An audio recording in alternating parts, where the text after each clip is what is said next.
चलो, संविधान की प्रमुख समितियां जैसे कि संघ संचालन समिति। अब बताइए, संघ संचालन समिति, संचालन समिति यानी कि इसको संचालन समिति कहेंगे, तो संचालन समिति किसके पास?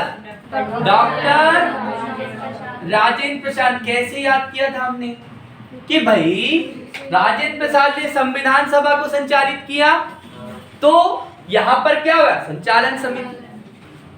अब दूसरी बताइए, संघ संविधान। अब बताओ, पंडित जवाहरलाल नेहरू। चलिए ओके। फिर उसके बाद में मौलिक अधिकार समिति, मौलिक अधिकार समिति, ठीक है। अल्पसंख्यक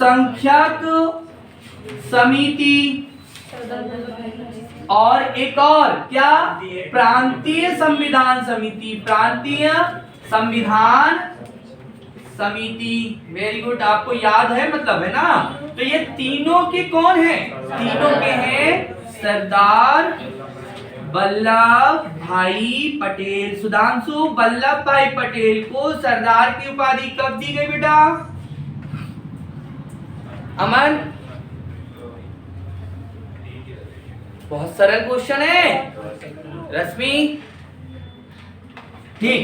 सरदार वल्लभ भाई पटेल को बारदोली सत्याग्रह में वर्ष 1928 में उपाधि दी गई। कहा कि वहां की महिलाओं द्वारा गांधी जी ने कहा भैया इनको सम्मानित किया जाए, तो सरदार की उपाधि दी गई। मैंने बताया था आपको, भूल गए? क्यों जिज्ञासा?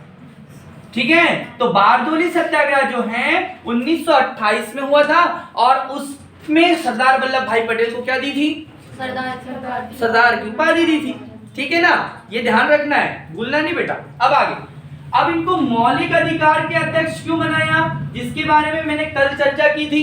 क्यों बनाया था कि वर्ष 1931 में कराची का अधिवेशन हुआ था। क्या? कहां पर हुआ था? कराची, पाकिस्तान वाला हिस्सा। और इस वर्ष 1931 के कराची अधिवेशन के अध्यक्ष कौन थे? सरदार वल्लभ भाई पटेल। और इसमें फंडामेंटल राइट्स की मांग की थी। क्या की थी? फंडामेंटल राइट यानी कि मौलिक अधिकार की मांग की थी। ठीक बेटा। कांग्रेस के 1985 में जिसकी स्थापना हुई, आजादी में महत्वपूर्ण योगदान दिया, तो उसमें उसके अधिवेशन मीटिंग हुई, उसकी अध्यक्षता 1885 में। कहा 1900 आ गया था, ओके। तो 1885। अब क्या होता है कि 1900 पढ़ो तो 1900 दिमाग में चलता है, ठीक है। 1885। तो 1931 के कराची अधिवेशन में अध्यक्षता सरदार वल्लभ भाई पटेल ने की थी, इसलिए इनको मौलिक अधिकार की समझदारी ज्ञाता थे, तो इनको उनका अध्यक्ष बना। अब दो ऐसी समिति हैं जैसे कि इनकी उप समिति, मौलिक अधिकार की उप समिति, जैसे कि मौलिक अधिकार उप समिति। बताओ बेटा, जेपी कृपलानी। कौन है? JP Kripalani, okay. ये 1947 समय, आजादी के समय कांग्रेस के अध्यक्ष थे, ओके। फिर अल्पसंख्यक उप समिति, वेरी गुड। क्या बेटा? एच.सी. मुखर्जी। अब मेरा प्रश्न ये कि एच.सी. मुखर्जी कौन थे? तो ये उपाध्यक्ष थे संविधान सभा के, और इनके अलावा भी संविधान सभा में दो और व्यक्तियों को बनाया गया था, लेकिन एच.सी. मुखर्जी को आपको ध्यान रखना है, ठीक है। एमपीपीएससी में ये प्रश्न पूछा था प्रीवियस ईयर।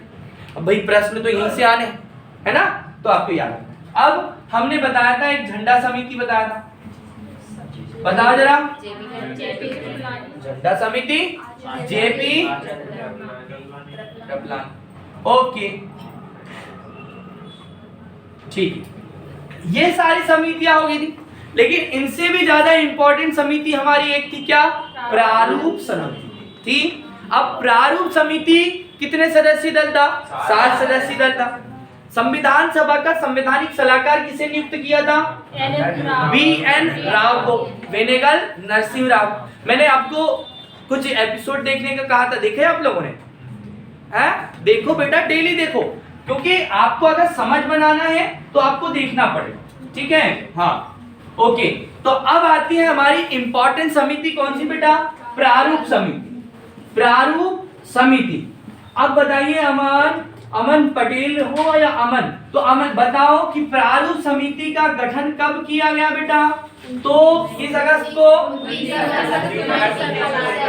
29 अगस्त 1947 को प्रारूप समिति का गठन किया गया, किस स्थापना, और इसके अध्यक्ष किन्हें बनाया गया? तो अध्यक्ष डॉक्टर भीमराव अंबेडकर जी को बनाया बेटा। ठीक, बन जाएगा। हाँ, तो प्रारूप समिति का गठन 29 अगस्त 1947 को किया गया। डॉक्टर भीमराव अंबेडकर जी को इसके अध्यक्ष चुना गया।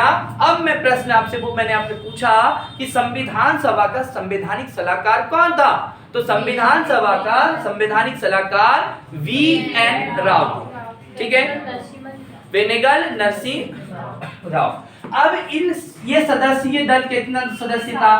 तो 7 सदस्यीय दल था समिति। ओके बेटा, तो अब मुझे बताइए कि 7 सदस्यीय समिति में अब इसके अलावा 6 और कौन है? तो जैसे कि पहला हम लिख रहे हैं, देखिए पहले तो भीमराव अंबेडकर जी हो गए, ठीक है। दूसरे क्या नाम? अल्लादी कृष्णा स्वामी अय्यर। ओके, फिर तीसरा है ना गोपाला स्वामी अयंगर,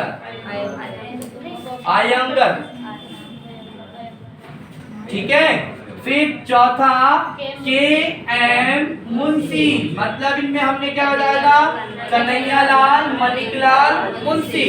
ओके, फिर हमने देखा था सैयद मोहम्मद सादुल्ला, ठीक है, सैयद मोहम्मद सादुल्ला। अब बचे 2 और, ठीक है। अब यहाँ पर आ गए एन माधव राव। अब ये किसी की जगह पर थे, किनकी जगह पर? बी.एल. मित्र की जगह पर। ओके, फिर एक और आ जाएगा डी.पी. खेतान। ये कौन थे भैया? ये टी.टी. कृष्णामाचारी की जगह पर बनाए गए थे। 1948 में इनकी मृत्यु हो गई, तो इनके स्थान पर किसको बनाया? डी.पी. के। तो हमारे पास प्रारूप समिति प्रारूप पर कार्य करने के लिए थी। इसमें 29 अगस्त 1947 को गठित की, भीमराव अंबेडकर अध्यक्ष बने और उनके 6 अन्य साथ, मतलब 7 टोटल सदस्य। एक बार फिर से अल्लादी कृष्णा स्वामी अयंगर, गोपाला